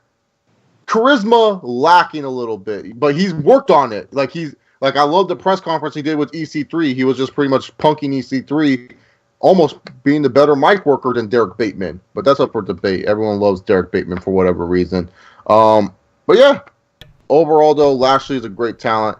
Deserves all the love and admiration that he gets from me. And I hope more people search out for Bobby Lashley. One of the only good things of Impact Wrestling, because God knows no one gives a fuck about that owl. Fuck that owl. Hashtag fuck that owl. But Bobby Lashley, Chase is, Bobby Lashley comes in at number 3 for him. And another vouch for again, he does love Bobby Lashley. So that is definitely... yeah, that's definitely his WWE team is one of the best WWE teams ever. Like it's a storm in the distance, you gotta take cover now. Well, let's recap our number 3s. Number 3 for me was Arn Anderson. Number 3 for Ross was James Storm. Number 3 for Chase was Bobby Lashley, the Destroyer. Let's get into the top 2, and basically number 2 could be 2 or 1 in certain situations here for me. But I'm gonna go with number 2. A guy, just like DDP at number 4 for me, was recently inducted into the WWE Hall of Fame. He was a guy that just oozes heel heat. Never was a fucking face, ever. Didn't need to be a face, ever. He just had one of those gimmicks where it just didn't allow you to be a face, ever. And, got on the mic. I remember Spring Stampede 94 when he was going up against Sting. And he was the international world heavyweight champion at the time, which I'll be talking about in a moment on how I think that this guy actually had a world title reign, but no one's giving him credit for. That belt don't exist apparently. Yeah, well, no, it exists in my mind. If it was part of WCW storyline, that means that he was legitimately the world champion. I'm talking about Rick fucking Rude. This guy, not only he was a great worker on the mic, he has some fucking amazing matches. Everyone looks at his mic work, which is great. You cannot dispute his mic work. You know what I mean? For what I would like to have right now, for all you fat, out of shape, Mississippi sweat hogs, keep the noise down while I take my robe off and show all the women here the sexiest man alive. Hit the music. Oh, that's fucking Mark. I Mark every time I see. I just be like, yes, that's the fucking man right there, Rick Rude. But he has some great series of matches here with Jake Roberts. In the WWF deal, he brought the Ultimate Warrior to a fucking, a good match at WrestleMania. I believe he was here 4 or 5 those really rare things, because they were both at Trump Palace, so they wear thin together from. I believe it was WrestleMania. It had to be 5, I think. When Henny grabbed the foot of the Warrior and actually Rude won the title, the Intercontinental title there. But if we talk about underrated wrestlers, underrated feuds, Ricky Steamboat and Rick Rude in WCW? When these guys were doing fucking Iron Man matches? Holy shit. That is some of the best wrestling matches you've ever seen in your life. I mean, a lot of people say, Ricky Steamboat and Ric Flair, great feuds. Ricky Steamboat, Rick Rude. Go back and watch those matches. Those matches were amazing. I believe it was Beach Blast either 93 or 92. It was one of the other, but fucking one of the best matches ever, but period. I mean, they like Rick Rude does not get the credit of being a great in-ring worker because he gets overshadowed by his mic work, which happens. You know what I mean? I think the same thing for CM Punk in my opinion. I think his mic work gets overshadowed by his in-ring wrestling ability too. in my opinion. At least that's up for debate. But I mean, what else more can you say about Rick Rude other than that? About time he's in the fucking Hall of Fame, because he should have been in the Hall of Fame years ago. Oh yeah, years ago, man. Years ago, just like Jake the Snake Roberts, which I will give you a spoiler. He's not my number one, but definitely an honorable mention for me here. But just a shitty way to end his career with the whole back injury against Sting in Japan, and that's why I hate those raised platforms. And when when I saw the Okada Kenny Omega match, I legitimately got worried for Kenny Omega when he took that back body drop through the table, because that was not the same way. Fucking Rick Rude didn't go through the table, but when Kenny Omega's back hit that platform, I immediately thought about Rick Rude on what happened in Japan against Sting. So luckily Kenny Omega, he's fine, and Rick Rude, he wasn't fine and he had to end his career. But Rick Rude for me, number 2, as my second most underrated wrestler of all time. So moving on to you, Ross. We're at your, it's getting down to the nitty-gritty for you, man. I mean, and I'm very curious to hear who your number 2 is. Who's your number 2 most underrated wrestler? My number 2 is, I'm probably going to get some heat for this from some people. Probably not in this call, but by a lot of people. This guy is one of the most hated wrestlers today. God. You're, oh God. Oh God. You might get heat from me in a second, but go ahead. You're probably thinking like, well, he's been a multiple-time world champion. How is this guy underrated? But, people say, let me just say, Roman Reigns. This guy. Oh my God. Yes. My boy Roman made it on list. The cock fist. The big dog. Okay. I'm gonna let you talk. I'm gonna let you state your case. Go ahead. His mic work, okay. It's not that great, but other than that, I don't think this guy gets nearly enough credit for how good he is. People say, okay, yeah, he's a good wrestler and all, but legitimately, guy is definitely in the top 10 in WWE right now. The Care Bear match, he came out bandaged, man. Cena would never come out bandaged in his life, man. And even when Cena would come out bandaged, he wouldn't sell the injuries. He's doing a great job. Seth Rollins, he's supposed to have a bad knee, and yet this motherfucker doing 450 splashes and shit. Yeah, I know, right? Roman Reigns, brings it, in the big matches. Okay, maybe his match with Taker at Mania wasn't that great, but no, that was old man Taker's fault. But Taker, he just doesn't have it anymore, and it does take 2 to tango. So Taker, he tried, but it just wasn't meant to be. The match, it wasn't that great. But Reigns usually has really good matches in the main events. To me, he's a badass character. They could do a little bit more badass things with him. They're a little bit inconsistent with that, but when he shows it, man, this guy's awesome. And keeps getting booed. Maybe one day it'll be a John Cena effect where some people start to respect this guy. It's pretty much exactly like Cena, turn this guy heel, he'll never turn heel, and then 10 years down the road, everyone will be Roman Reigns, I don't know why I gave him all this crap, So Roman Reigns, people need to start to respect him. You're not just gonna get heat. You're gonna get nuclear heel heat with this. He's gonna get that Roman Reigns heat, man. He's getting that Roman Reigns heat. Now, for me, I will say that I will say the same thing about Roman Reigns as I say with Cena. He's a hard worker. I respect what he does. I'm not disputing that. I just don't like the way that they position him in WWE. That is my biggest thing with Roman Reigns, the way that he's positioned, the way that he's portrayed in WWE. Now, as of late, I will admit that he's been better, but it takes more than one show, more pay-per-view, more than a lot of things for it to turn around on me. He needs to be more believable on the mic. Like when he was doing that little stuff with after the night after WrestleMania, not saying a damn word, just saying, this is my yard now. I like that. You didn't have to go out there and just be like, I beat the Undertaker and this is my yard now, and sucker tass, and no. So maybe Roman Reigns can make a believer out of me, but that's gonna be years down the road. But yeah, Ross, his number 2 was Roman Reigns. I'm calm about it. I don't want to completely bury it. So, okay. So moving on to Chase. Chase, who is your number 2?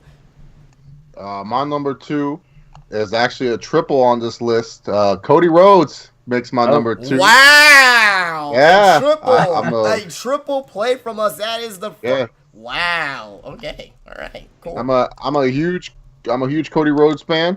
I like the guy, what he does. Honestly, like what you guys said, any gimmick that you gave him, he honestly ran the ball with it and made it work. He has one of my personal favorite WWE moments in recent history where he hit the crossroads on Seth Rollins and got the job back for him and Goldust. One of my personal favorite matches too. Like I feel like that match doesn't get enough love when it comes to matches. But dude, he honestly, like, fuck Daniel Bryan, dude. One of the main reasons why you're talking about now. You're gonna get some nuclear hill heat. Jesus Christ. The reasons why I hate Daniel Bryan and all his little fans is because Cody Rhodes should have gotten that push, man. Cody Rhodes should have been the one that fought the Authority at WrestleMania 30 and everything like that. That should have been Cody Rhodes' love. Fuck Daniel Bryan, dude. He already was world champion. He failed before. Give it to a young prospect like Cody Rhodes, man. Like you guys said, could have been a top guy, doing great stuff on the independents. The guy, honestly, if you want to build the company from a ground up and choose a superstar, you don't choose Roman Reigns. You don't choose Seth Rollins. You definitely don't choose Dean Ambrose. You don't choose the Demon Finn Balor. You don't choose freaking Kevin Owens. You don't choose 39-year-old AJ Styles or 40-year-old John Cena. You choose fucking Cody Rhodes. Because whatever role you put Cody Rhodes in, he is going to succeed, but not only succeed, but be really, really good at it, man. Like, there's no way that fucking dashing gimmick should work, dude. That was like a jobber gimmick for anyone. And he made that shit work, dude. Like, the dashing tips, he was trying to help wrestling fans stop being these terrible-looking human beings. He was trying to make us look better. The Rey Mysterio feud is one of the more underrated feuds with the face. Grotesque Cody was great. I mean, he even had a good feud. 27 match, I shit all over that show, but that was possibly the second best match of the night for sure. That was great. So great. Cody Rhodes, like we can go on and give Cody Rhodes like an appreciation stream of how good he is. And some people don't like Cody Rhodes and stuff. That's fine. That's your personal preference. But for me, when it comes down to wrestlers and improvements and just how good they are, Cody Rhodes is one of those guys, man. You can build a company around him and he should succeed. Like, I don't know why TNA did not, like, out of all the guys, TNA brings in all these WWE rejects and they forced them the world title. Of all the fuckers, you didn't do that to Cody Rhodes. Like, what are you guys doing? You're giving like El Patron, and you gave Ken Kennedy a goddamn world title. You can't just at least force feed Cody Rhodes like a 2-minute title reign. Ridiculous, man. All right, well, that is our first triple here, and I would like to, unless everybody's number one is exactly the same, which I doubt. Unless your number one's James Storm, then I don't know if we're going to another triple. Yeah, but well, we'll see, but Cody Rhodes again. At least all three of us recognize on how great the guy is, and I'm kind of happy that he was the one that stuck out to everybody. So Cody Rhodes at number 2 here. So going over our number 2s. Number 2 for me was the ravishing one, Rick Rude. Number 2 for Ross was the guy that won't be named, and Roman Reigns. Roman Reigns. Oh, that's what it was. Oh, okay. And number 2 was Cody Rhodes, and I'll start off with my number 1 here. Of course, coming in at number 1 for me here is a guy that you know, he is, well, no, I don't want to say he's the only guy that's dead here, because, you know, Mr. Perfect, and unfortunately Rick Rude is no longer with us, and, yeah, that's it, but this guy, he passed away, and the way that he passed away was really fucked up. I mean, I'm not going to dispute that, and the way that WWE handled things was very fucked up as well, in my opinion, at least, but, you know, like I said, that could live on for eternity. He was a Black Heart. He was a Soul Survivor. Woo! Owen Hart. He does not get no fucking credit whatsoever as being a fucking wrestler. Everyone talks about his unfortunate death. Everyone talks about on how he was he was a good wrestler, but no one puts him up there as one of the best of all time. I personally think, and this is just all opinion, I think he's better than Bret, in my opinion. He was a better mic worker. I think he was he had a little bit more, he was good as Bret on, you know, as far as technical standpoint, but he can do the high flying too as well, and which Bret did not know how to do. He was a hybrid. He was, you know, he was like pretty much like Chris Benoit before Chris Benoit was there, and Owen Hart, you know, he had some great fucking matches and some great shit with his brother Bret. SummerSlam 94, steel cage match. That's all I gotta fucking say. I go back and watch that match to this day thinking that did Owen Hart actually win this fucking match? Because there was points in this match where you literally thought that, you know, all the times that you watched this match that you thought that, I think Owen Hart wins this match. But no, Bret Hart wins that match. And it's just due to the work of Owen. Not to mention of WrestleMania 10. Well, I'll probably say, well, I think this year probably has a contender for possibly the best opening match in WrestleMania history. But if it's not AJ Styles and Shane McMahon, it's definitely gonna be, you know, Bret Hart, Owen Hart opening up WrestleMania 10. Fucking phenomenal match. Just him being in the. I don't know. What about Daniel Bryan, Triple H? I was thinking that too. That's top 3 though. So we can make that. But those two stick out to me the most. So, but also as well, you know, his great chemistry with Yokozuna being tag team champions and Camp Cornette. Him being the Blue Blazer, you know, he made that work. Him being with Jeff Jarrett, being tag team champions, he made that work. Being the Nation Domination, being called a Nugget, being comedic at times too, when he was still being heel but still being comedic at times. Owen Hart is fucking phenomenal. He's great. You know, are we gonna see this guy in the Hall of Fame? You know, it's kind of like the Chris Benoit situation. I don't know, but he doesn't need to be in the Hall of Fame to be recognized as a legend. And, you know, I really hope that one day he becomes into the Hall of Fame. And WWE, you know, is going the right direction with Owen Hart, because they made like a documentary about him. You know, like a 3-disc set. So when they usually do things like that, because remember when they did that with Macho Man? And Macho Man was in WWE All-Stars. They were going in the right direction with Macho Man, but unfortunately he passed away. Yeah. I see the same thing with Owen Hart, and I can see him being in the Hall of Fame eventually. I don't know when, though, but I can see it happening eventually. Probably next time whenever WWE is in Canada. They haven't been in Canada for WrestleMania since 15 years, so they're well due to having a WrestleMania in Canada, and I think the next time they're going to have a WrestleMania in Canada, that's when I think Owen Hart is going to be placed into the Hall of Fame. But what more can you say about Owen Hart? You know, of him being a great ring technician, being a great leader in the locker room, doing the Attitude Era before he passed away. Yeah, I mean, just fucking fantastic. And this month as well, I believe in a couple weeks as well, is going to be the anniversary of the Over the Edge pay-per-view. 18 years since that has happened. I remember watching it live. And I was, at the time, I was still 10 years old. I've been 11 the following month, but watching that pay-per-view and just didn't see anything about Owen Hart, like, hitting. We didn't see him they didn't show the camera in the ring, but just, and they don't even have it on the WWE Network because they cut that out, of course. But I just remember visually where I saw Jerry Lawler break kayfabe. It wasn't that high-pitched King voice. it was more of a serious tone voice. I'm like, okay, there's something fucking going on. Knowing at 10 years old, like, okay, what the fuck's going on with Owen? And with Jim Ross saying, it's my unfortunate duty to let you know that Owen Hart has died. And, like, tears almost in his eyes, just basically break it up. It's just one of those moments that you will never forget, unfortunately, that you'll never forget. But Owen Hart, definitely the greatest of all time as far as being underrated for me.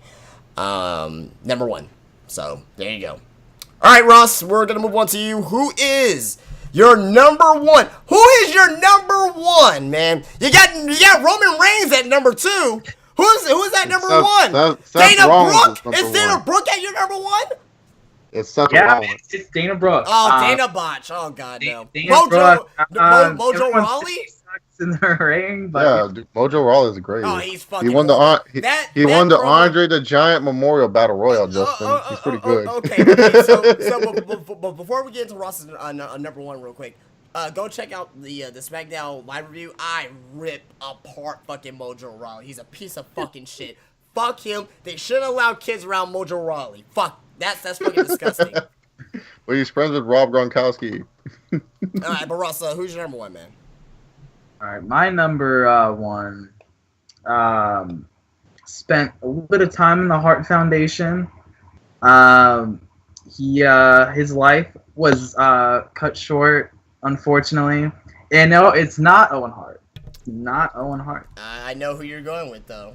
It's Brian Pillman. Definitely honorable mention for sure. He's definitely one honorable mention. Brian Pillman, like The loose cannon, baby. and like, I mean, he was fine in WCW and as Flying Brian. He was great with Austin, with the Hollywood Blondes.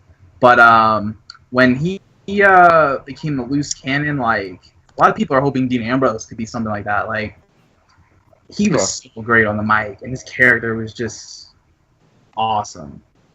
And unfortunately, he passed away too soon. But I don't even know if WWE would have really done too much with him. Like he just seemed to be just one of those guys who was just middle of the card, just a stooge kind of guy. Like, not somebody that the WWE would have taken seriously. And it's a shame. Kind of a smaller guy too. That's probably what would have held him back anyway. Yeah, he was a smaller guy too, but his character was just so great. I really would have liked to have seen. He would have been perfect for the Attitude Era, like '98 and '99. I would have loved to see. You think WWE probably would have done it? Him and Austin for the WWE Championship. Mm-hmm. Yeah, and everyone remembers that infamous promo where he had the gun and everything. Like, it was that was great stuff for the time. Like, that was really surprising for 1996. So, yeah, Flying Brian or the Loose Cannon, whatever you want to call him. Like, he was ahead of his time almost. Like, he was just so great. Yeah. Like, it's a shame he never won any titles, right? Or maybe he was a tag champion. He was cruiserweight champion. Cruiserweight. And TV champion, I think. But that'll be something I'll have to look up here. But I know he was a cruiserweight champion for sure. In WCW. No, he was not cruiserweight champion. He was. Did the Hollywood Blondes ever win the tag titles? They were the tag team champions. Yeah, they were tag teams for like a year. They were like the tag team champions in WCW in like '93. But he won a. He wasn't. I'll look it up right. I think it was TV champion. But as Chase goes over his number one, I'll get back to that here. But fucking fantastic pick. I was contemplating on putting it on my list. But he didn't make it. But he was definitely an honorable mention if I was thinking about him. So. But fucking great number one, Flying Brian Pillman. So, Chase, down to you, man. Who is your number one? My number one, I guess he's kind of dead, but he's not really dead. He's dead in a character sense. He got burnt alive by his brother, The Undertaker, and shit like that. But it's got to be Kane. Kane is. Oh man, he's one of the most underrated guys ever in pro wrestling. Like, not just Kane the character, but Glenn Jacobs, all the shitty gimmicks he's been through. I mean, he's been wrestling since like '88, dog, and he still goes at it. I mean, it's such a shame because like Care Bear, he has a gimmick now. He's like, I would fight anyone. How epic would it be if Kane was still an awesome monster, and then like the pyro hit, and out comes Kane to challenge Care Bear to a match? That would be epic. Instead of Big Show like, it's like we get Kane. Kane has he has the worst luck of a human being, man. The worst gimmicks, the worst storylines. But somehow, some way, he always finds relevance as his character. He's always one of the coolest characters, too. Like, I remember being afraid of Kane when I was watching Bad Blood, dude. Like, I've never seen a human being do this to The Undertaker in my life, dog. Like, this is when I believe wrestling was real, man. Like, I thought Kane could kill anything, man. Like, especially, like, when you look at that WrestleMania 14 match, quite possibly one of Undertaker's best WrestleMania matches ever. Everyone likes to say Shawn Michaels, and yes, that's true. But, like, if you take away the Shawn Michaels match, probably number 2 or number 3, depending on how you look at Undertaker's career of WrestleMania matches. But, like, Kane kicked out of 4 tombstones, man. 4! And I know that seems like nothing to kids these days because people kick out of 5 AAs and 8 Styles clashes and, like, whatever. Or if you're the Warrior, kick out of fucking 5 elbow drops from the top rope for Macho Man. No, that was a different story. Don't even talk about that. That was the greatest match ever, man. That was a different story. Ultimate Warrior was trying to get feed for the power of the people. I'll break down that match, move for move, and tell you what happened. That was the greatest match I've ever seen. But when it comes down to it, Kane kicked out of 4 tombstones, man. And Tombstone is, like, known to, like, end people. You just think about all the bullshit, man. And you think about it, like, Kane, he wins the WWF World Championship. You think, oh, man, this is going to be a run for Kane. Kane's going to have this long world title reign. And it ends in one day. Like, it's just one day. And, like, the sad thing is, like, people knew Kane for his, like, he deserved, like, a world title reign. He only had that one-day reign. That's what everyone knew about Kane. But there was so much more to Kane. You think of all the bullshit. Katie Vick, the time in 2002 when he should have been the world champion. The time in 2003 where they made him take off his mask. That should have been the death of Kane. You thought Kane would be done. There's no way Kane can recover after this. He's taking off the mask. The one thing that made Kane interesting, the robot voice that he used to have, the one thing, and they make him take it off. They make Kane take off his mask. He looks like some fucking loser, and god dang it, dude, it worked, dude. He should have been world champion in 2003, man, but instead he had to job out to Big Brother Undertaker and everything like that. Stuff with Matt Hardy, man. Like, Kane, he gets put in shitty storylines, but he's still one of the coolest characters, man. And it's such a shame WWE, like, these kids these days, they think Kane's like some loser that can't beat Seth Rollins or something like that. No, man. Kane was one of the most badass motherfuckers you'll ever see, man. Had some of the best entrance music, no matter what. The pyro was sick. Yeah, he's been in shitty feuds, like I've said many times, but somehow he's made them work, man. And I just wish sometimes that Kane would get more appreciation and respect, dude. He is one of the best professional wrestlers ever for the shit that he has to go with. Like, and with the character itself, man. I don't think people give props to him. Like I said, with all the shitty storylines, with all the different backstories. I mean, Kane recently admitted that he watched Scooby-Doo, and yet he somehow bounced back off this, man. Like, I love Kane. Katie Vick and all. I'll take it, man. I'll take Kane's storylines and stuff, man. Being able to be consistent like that with the character, I love it. So, yeah, Kane, for me, definitely most underrated wrestler ever, man. Deserves the love. For sure. And I love Kane, too, as well. 2002 Kane was my most over Kane, period. And I said that many times. But that is our top 10 list. Holy shit, what a video. So I'll go over mine. I'll go over Ross's and Chase's. So my top 10 again, just to wrap up.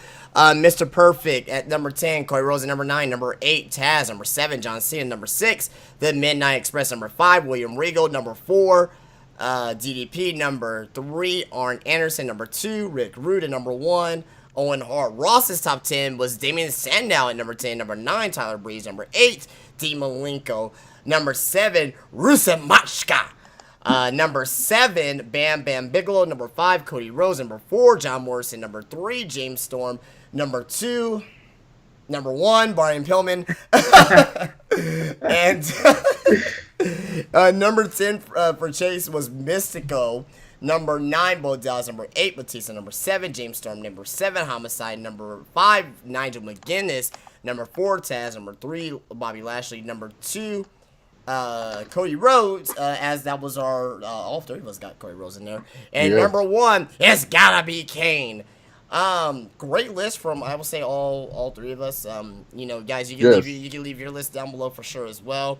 Once this series becomes bigger and once we, you know, actually, get more of a fan base here on my channel, I'll do a Twitter poll here on who had the best list, and you know, you can leave your opinions about that down below in the comment section as well. But before we wrap up, just want to throw any other names out there that is that you feel is underrated or honorable mentions or anybody. I got two people from today that, you know, like 10 years down the road that people will be like, oh man, these guys were very underrated. One for me is Cesaro. And and number 2, this may be out of left field for a lot of people, but once I say name, you'd be like, oh yeah, he's definitely underrated. Luke Harper, very underrated, I think. Okay, yeah. Yeah. Oh no, Luke Harper's already on that list. To be honest, like he could easily you could have easily made it. 3 guys that I was thinking about putting on my list, but I didn't. But there are 3 guys that I think YWC people would like to hear, and especially old school fans. We brought up some names, but number 3. Tyson Kidd, obviously great in-ring worker. Yeah, that's another one too. Yeah, definitely Tyson Kidd. Great in-ring worker. Everyone seems to like the guy. He's an idiot on Total Divas, but hey, whatever. Number 2, Tajiri, the Japanese buzzsaw. Feel like he doesn't get enough love and respect, but he's more than just a green mist man. And then number 1, Ultimo Dragon. Yeah, I feel like Tajiri Ultimate Dragon. Yes, for sure. Like, Ultimo Dragon, definitely. Like, I was so contemplating, but I put Mystico more on the list because I was like, I can't have 2 masked men on this list. I got to get Mystico needed more love, okay? Ultimo Dragon, he can get love in the future. But, man, yeah, Ultimo Dragon, I feel like with him, a lot of people just, like, look at his WWE run and some of his late WCW stuff, but just don't think about how good he used to be back in the day, man. Like, he was a very transcendent superstar for pro wrestling, especially with the lucha style, not the lucha style, just the old cruiserweight style. Quite frankly, man, he's a legend, dude. You know, I feel like people don't give him that much proper respect. So those would be 3 guys that I definitely felt were underrated that, like, I was going to put on my list. But Tyson Kidd, it's more of like, okay, how can I really, like, yeah, he's a great worker, but other than that, what else does he bring to the table? Tajiri, honestly, I just kind of left him off because there's other guys that I felt like deserved more of an impact. Ultimo Dragon, I kind of wish I put on, but at the same time, I wanted Mystico to get more love. So, absolutely. And what about you, Ross? Anybody you can think that's underrated? Fandango's pretty underrated. Yeah, I agree. I don't think he really gets much credit. Big Boss Man. Oh yeah, for sure. Yeah, I didn't think about him, but yeah, as soon as you said that name, he's for sure. Yeah. And independent name, Marty Scurll's pretty. I like him. I think he's pretty underrated. Yeah. I think he's good in-ring psychology, and I think he's a good character. So. All right. Well. I think Jack Evans also gets underrated. Like, people like to talk about, all these other high flyers, but Jack Evans was like the originator of all these stupid moves.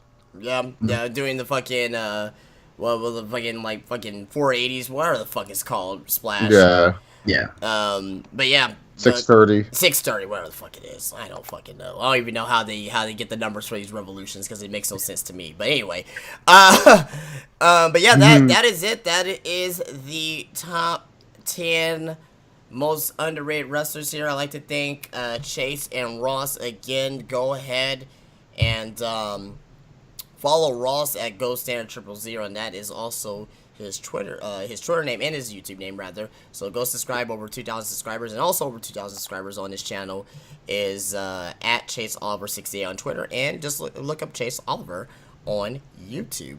But guys, that is it for me. Before I wrap up here, be sure to go check out the Getting Over podcast. Again, I got some news up for you guys, some exclusive news here.